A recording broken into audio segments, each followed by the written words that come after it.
Good evening, my friends. This creation of absolute beauty by Wolfgang Amadeus Mozart needs no explanation. It's a masterpiece. Now, you're trying to create something, each one of you, in your own fields. It could be music, arts, literature. It could be science or technology. And when you create, you don't necessarily think about a masterpiece. You're just trying to create. But only a masterpiece is a piece that touches eternity. It's a piece that lasts. So, how do you create a masterpiece? And what do we know about masterpieces?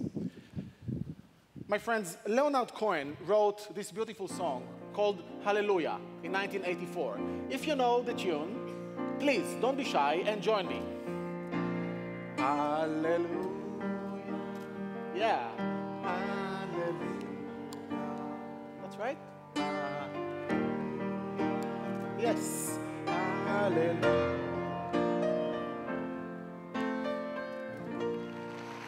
Fantastic. Bravo to you. Now, since we sang it so well, let's go to another example. A great piece, a true masterpiece for piano solo from the 20th century. It goes like this. If you know the tune, join me.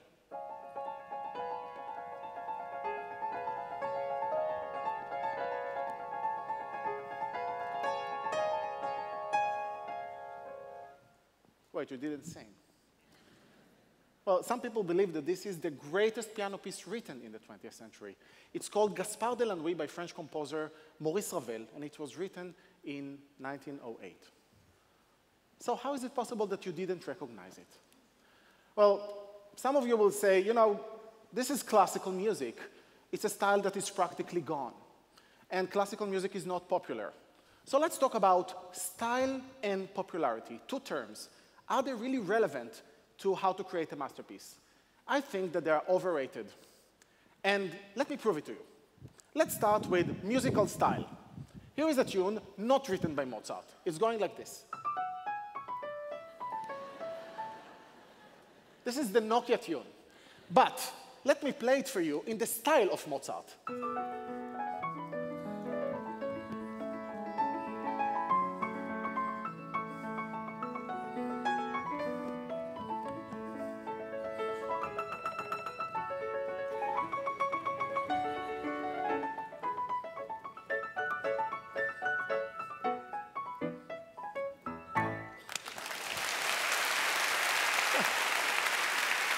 You know what? Let me play it for you in impressionistic style by Claude Debussy.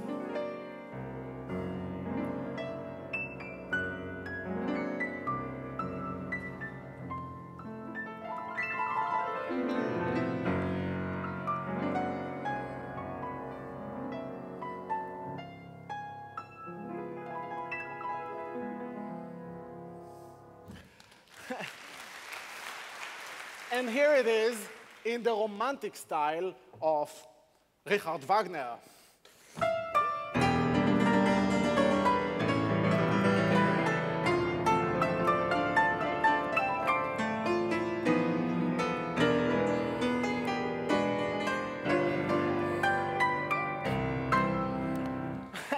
And wait, here is the same tune in the toccata style of Russian composer Sergei Prokofiev.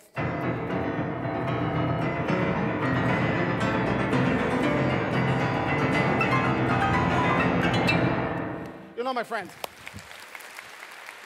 it doesn't really matter in which style I'm playing this tune. Once you recognize a tune, once you know it, once you like it, you will identify it with any musical style. So maybe it's not about musical style. Now, let's think about popularity, the other term that I think that is overrated. Be honest. The music that you listen in your car, at home, the music that you like, that you really love, not what your professors told you to say, was written when? 10 years ago? 20 years ago? 30 years ago? Now, this is a timeline assuming that men started to write music, put it in notes, actually, in the 5th century, during the time, more or less, of the Gregorian chants. And today, we are in the year of 2017. Look what a small fraction of the timeline we're actually listening to. Think of 1,500 years of creativity that we just ignore. Think of thousands of masterpieces that have been written during this time that we don't know, we never heard them. Well, some culture vultures and severe educators, they found who to blame. They blame us. They blame the public.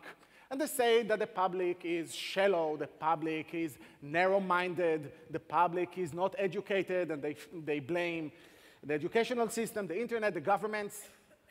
I don't believe in this. First of all, I never blame the public. Second of all, men always liked to listen to music and enjoy pieces in general that are closer to him chronologically. So, instead of talking about style, and instead of talking about popularity, that, as I said, I think they're overrated, I would like to talk about 3 C's, 3 times letter C. And we start with communication. When Mozart writes this piece that I started my lecture with, he composes it, he encodes it, he puts it in notes, he transmits it to you through playing it on the piano, through conducting it with the orchestra. My question is, do you receive it? Yes. The melody is simple. The harmony is simple. Do you make sense out of it? Absolutely. The flow between A and B is perfect. And, like that, we have communication. Now, if I play a piece that is avant-garde piece, like that.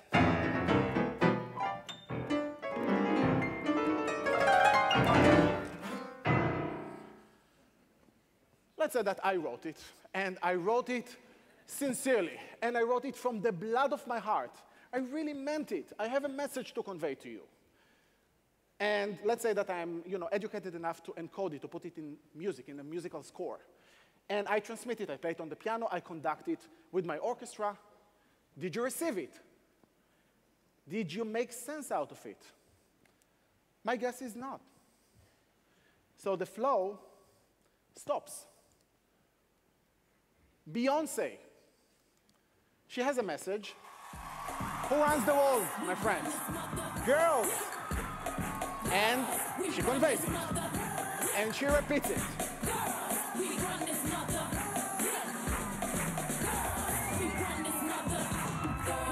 Who run the world? Girls. Who run the world? Girls. Who run the world? Girls. That's her message. Simple. She encodes it and transmits it like no one else in the world. She's Queen Bee. She's the best. Did you receive it? Yes. Did you make sense out of it? Yes. Now, some of you may think that who run the world? Boys. Even if you think like that, it doesn't matter, because the flow between A and B is perfect, is 100%. And that's why I think, and I may say, unlike my colleagues, many of my colleagues, that pop music and pop art do create masterpieces in our time. So, this is about communication. My first C. Let's go to the second C, complexity. Consists of com, together, and plex, woven. Think of a big city, with its woven streets.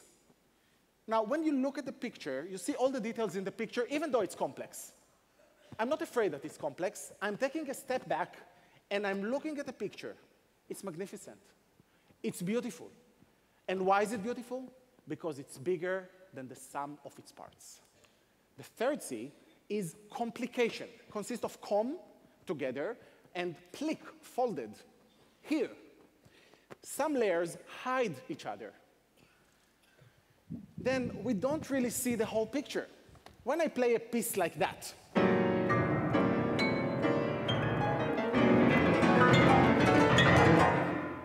this is not complex. This is complicated, and the difference between the two.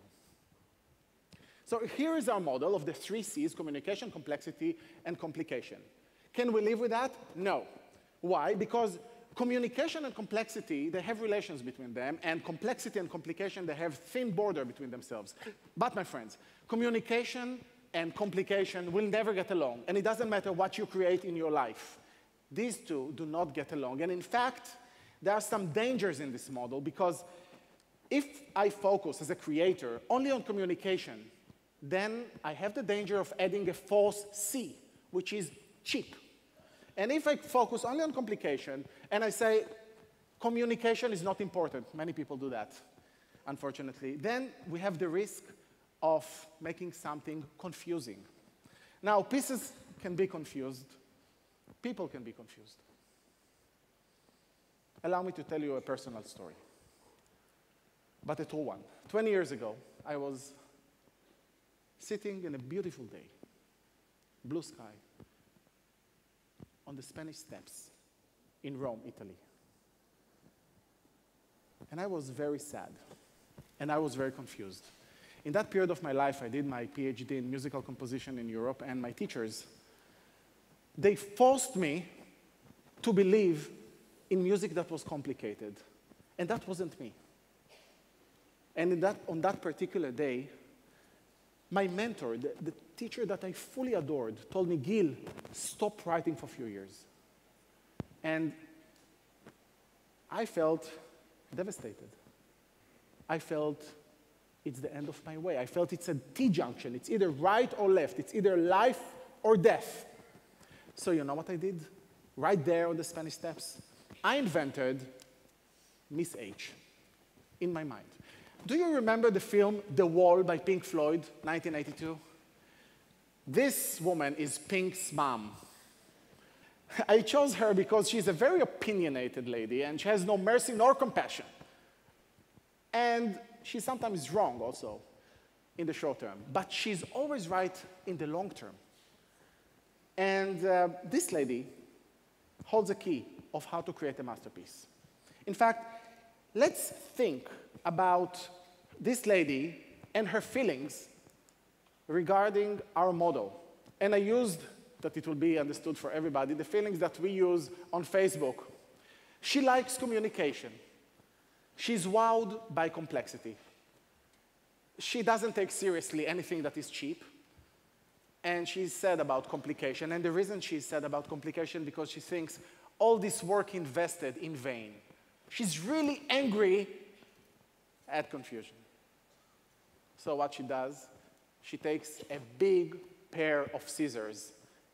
And my friends, this is the point of my whole lecture. Miss H starts to cut. Who is Miss H? Who is Miss H? Miss H is history. History will never tolerate anything that is complicated, anything that is confusing, or anything that is cheap. She will cut without mercy, and we are left with only two C's, communication and complexity. This is how you create a masterpiece. Communication and complexity and the interaction between the two. That's the most important thing. Steve Jobs, Miss H loves him. You know why? He thought that PCs are ugly and complicated, so he invented this. You know, we're all communicating with this instrument. But it's cutting-edge technology. It's very complex at the same time. Shakespeare. We think of Romeo and Juliet, and we think of great love. But did you really read Romeo and Juliet? Romeo and Juliet is one of the most complex plays ever written, like Shakespeare plays. You know, the relationships between the characters, it's just crazy. Athens' Parthenon stands for thousands of years. It's a true masterpiece. When we look at it, it seems simple. But the mathematical relationships between its proportions are infinite. Ludwig van Beethoven, he took 4 simple notes. Sounds like this. You know it? So simple, so communicative. And he created one of the greatest symphonies ever written, Beethoven's Fifth, an extremely complex one. Big Mac, McDonald's makes me hungry. What could be more simple than McDonald's?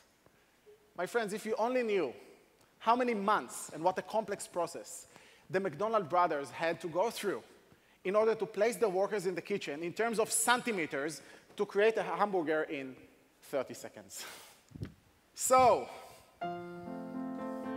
how do we create a masterpiece? First of all, we don't listen to our teachers. Second of all, we take a big pair of scissors and we cut everything that is complicated, confusing, cheap from what we created. We stay communicative, and we are not afraid of complexity. And we let Miss H do the rest. Thank you.